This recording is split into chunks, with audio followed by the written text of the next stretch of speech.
A familiares y a víctimas de casos de graves violaciones a derechos humanos en el régimen. Estamos acá presentes tutela legal, doctora María Julia Hernández, y miembros del movimiento de víctimas contra el régimen, MOVIR, ¿verdad?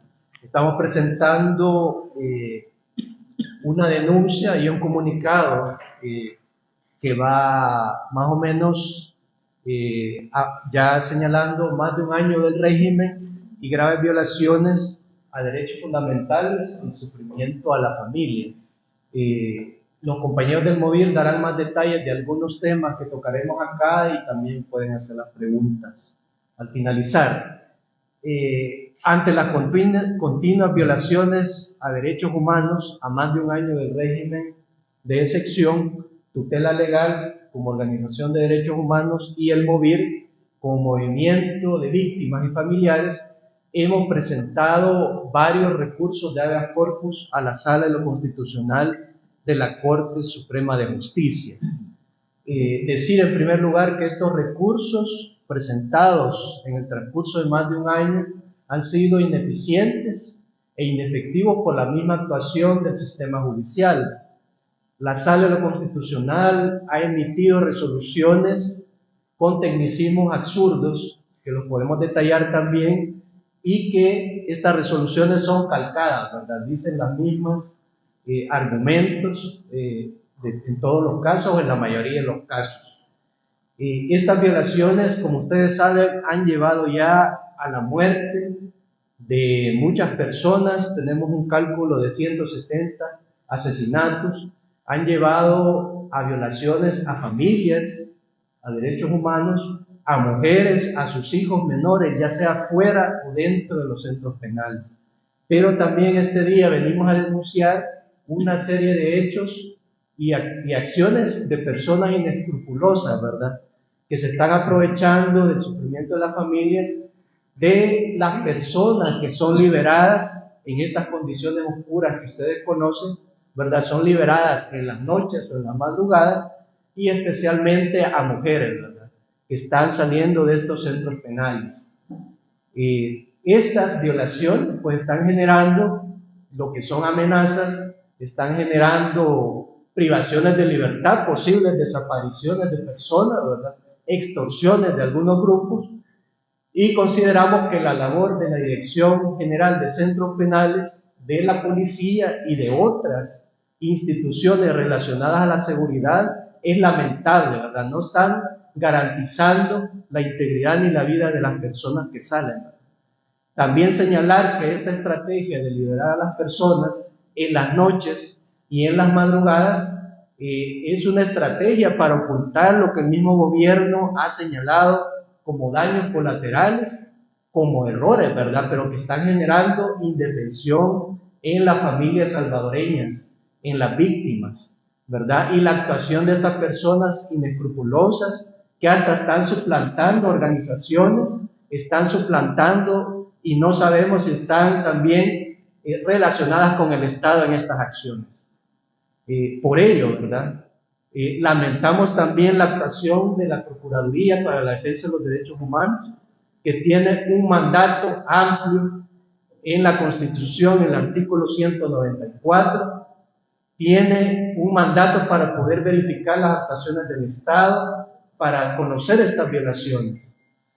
A pesar que la Procuraduría de Derechos Humanos tiene una dirección, ¿verdad?, penitenciaria, tienen un departamento de verificación penitenciaria, tienen delegaciones departamentales, no ha tenido ni la voluntad, no ha tenido ni la capacidad de verificar estas violaciones que estamos señalando y que se van a ampliar más, no ha tenido la voluntad de verificar la integridad de las personas liberadas.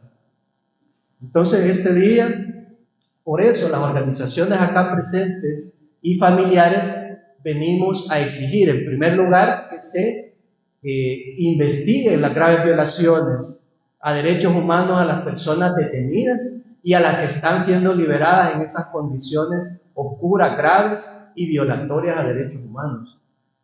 También venimos a solicitar o a exigir, ¿verdad?, que se investiguen estas acciones que se van a detallar de personas inescrupulosas que están amenazando a las familias, que las están presionando, que les están sacando dinero con supuestamente el fin de ayudarles, ¿verdad?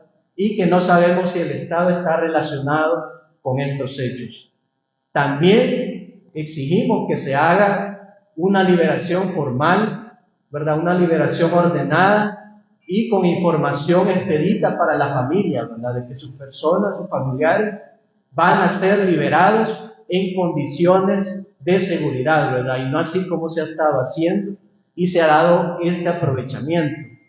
Y por último también solicitar a la Procuraduría para la Defensa de los Derechos Humanos que ya no sea una institución genuflexa que está a un año del régimen apoyando las políticas del Estado, sino que verifique la situación de estas personas liberadas, que verifique la integridad para que puedan reunirse con sus familias, llegar a sus hogares, pero sin tener más sufrimiento que el que han vivido en los meses en que han sido detenidas injustamente, ¿verdad? Ese es lo que dice el comunicado. Nosotros como tutela vamos a ampliar más, con más detalles, estas situaciones y lo harían los miembros del MOVIR, ¿verdad? El Movimiento de Víctimas, para hacer estas denuncias. Muy buenos días, señores de la prensa. Gracias por haber tomado bien.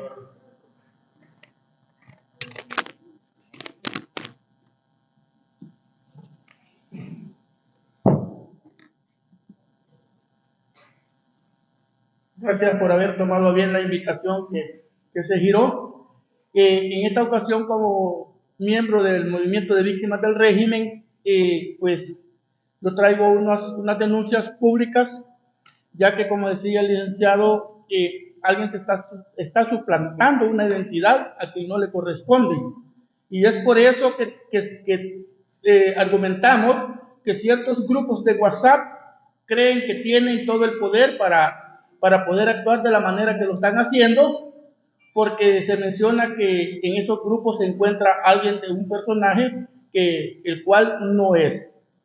Les voy a leer una carta que nos vino de Amnistía Internacional referente a la suplantación de identidad que ha hecho este señor.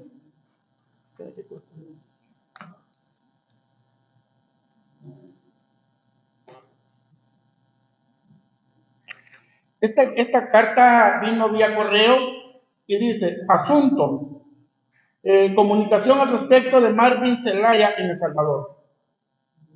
Estimados compañeros del Movimiento de Víctimas del Régimen MOVIR, reciba un cordial saludo del Secretariado Internacional de Amnistía Internacional. En respuesta a su comunicación y consulta sobre nuestro representante y vocería, queremos informarles que el señor Marvin Zelaya no está vinculado de ninguna manera a nuestra organización, ni como miembro del equipo, ni como socio o activista. Recientemente hemos estado investigando ciertas alertas sobre el uso indebido y no actualizado de la identidad de la organización por una persona que se identifica públicamente con ese nombre. Sin embargo, queremos aclarar que cualquier actividad, iniciativa u opinión promovida o impulsada por quien se identifica como Marvin Zelaya no cuenta con el respaldo de Amnistía Internacional. De igual manera, el uso de logotipos y otros distintivos oficiales de Amnistía Internacional por parte del señor Zelaya tampoco ha sido autorizado por la organización.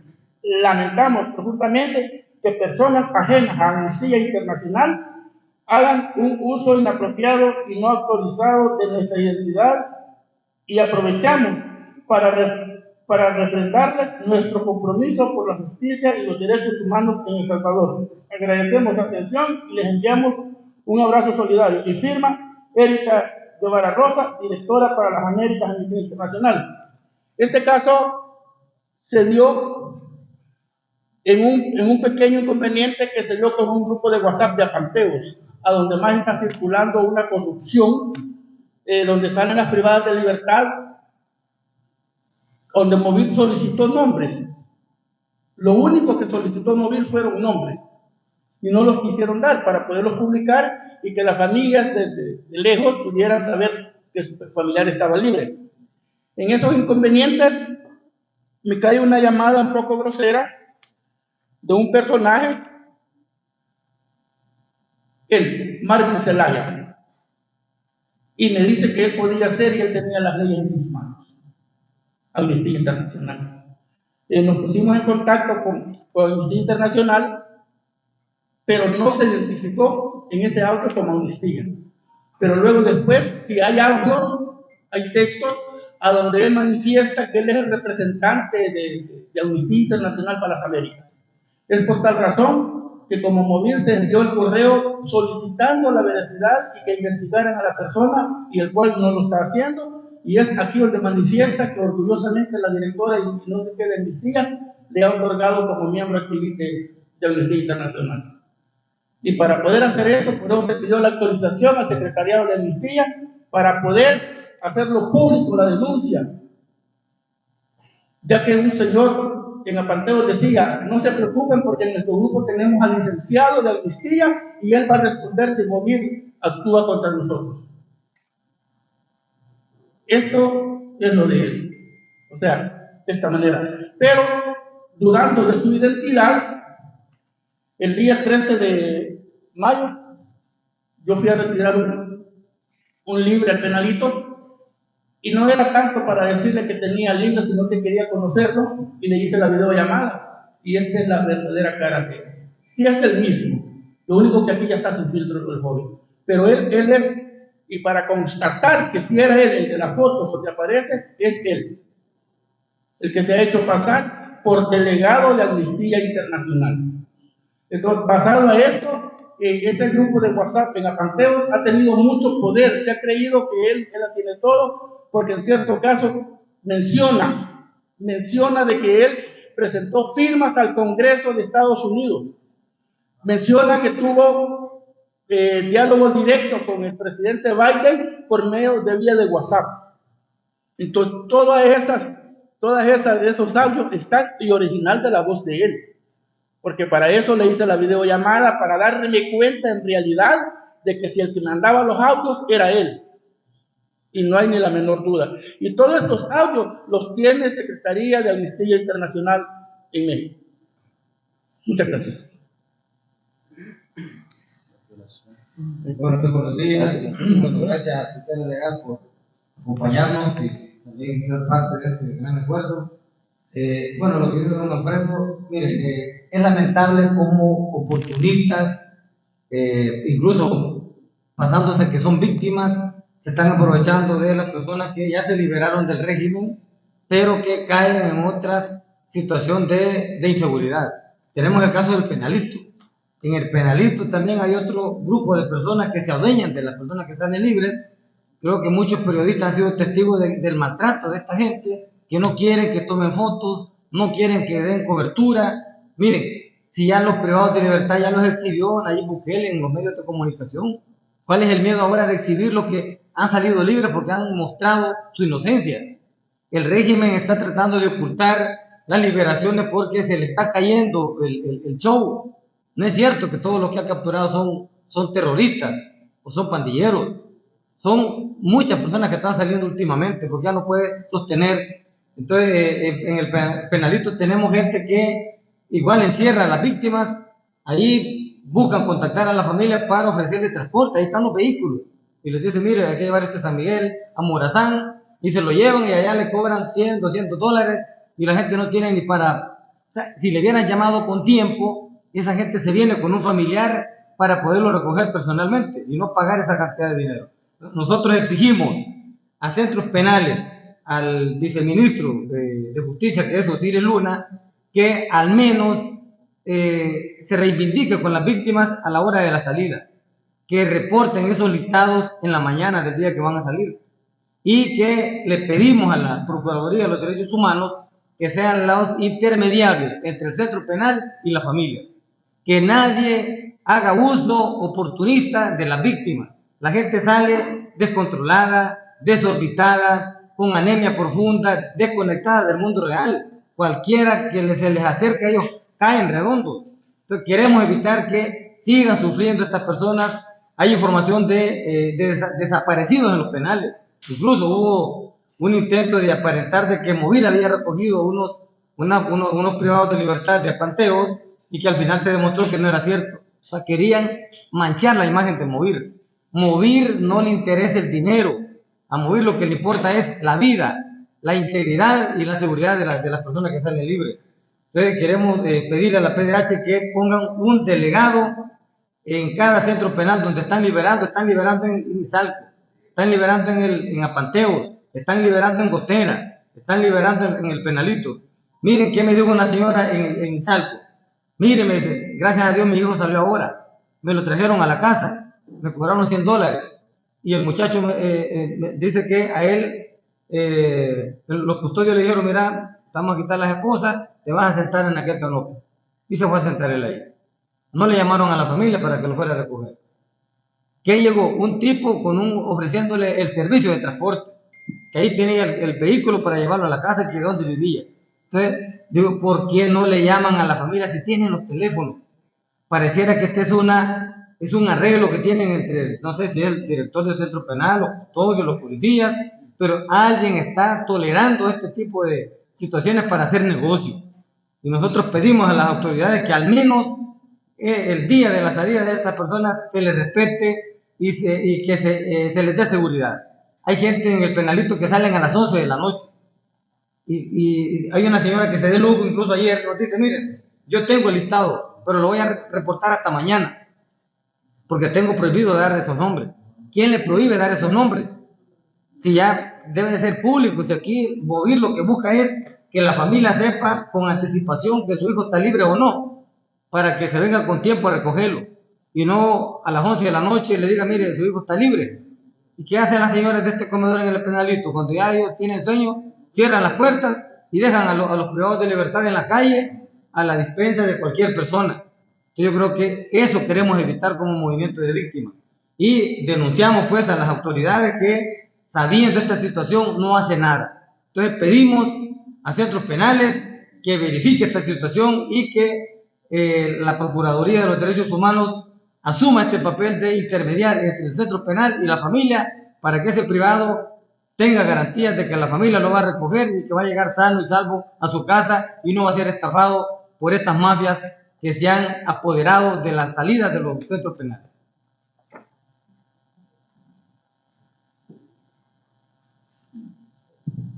Bueno, solo quería mencionar algunas de las situaciones que están ocurriendo con las personas que salen liberadas, como lo dicen los compañeros de Movir. Y hay un caso bastante sonado, que es el desaparecimiento de una mujer, ¿verdad?, de Apanteos. Sale y es llevada a una tienda Carlitos, ¿verdad?, y desaparece, ¿verdad? Supuestamente alguien llegó a traerla o alguien le ofreció transporte. Entonces, esas son las situaciones que están ocurriendo, ¿verdad? Y por la práctica violatoria de derechos humanos que está haciendo el Estado, ¿verdad?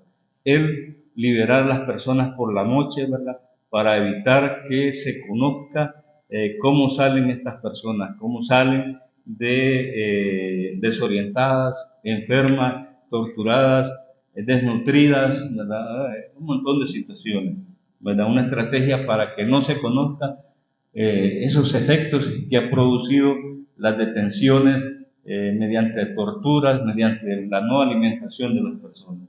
Ya hay un caso de esta persona que no se encuentra, que se encuentra desaparecida, ¿verdad?, y que podría haber más, ¿verdad?, que no tenemos conocimiento.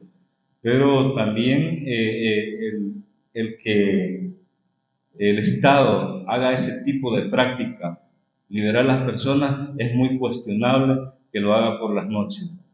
Ellos tienen el registro de las personas detenidas, pueden pedir información a las mismas personas detenidas, pedirles teléfono de familiares o incluso llamar a la inexistente Procuraduría de Derechos Humanos, ¿verdad?, para que se acerque y reciba esas personas liberadas y por medio de ellas pueda entregarlas a sus familiares, las personas liberadas, y que no se aproveche estas estructuras que pululan alrededor de los centros penales o los centros de liberación, ¿verdad? Estas estructuras que están escapando a la gente, ofreciendo transportes carísimos, ¿verdad? Ofreciendo incluso hasta alimentación, ropa, ¿verdad? Y que después es cobrada. No están haciendo nada caritativo, están haciendo un negocio del sufrimiento de estas personas.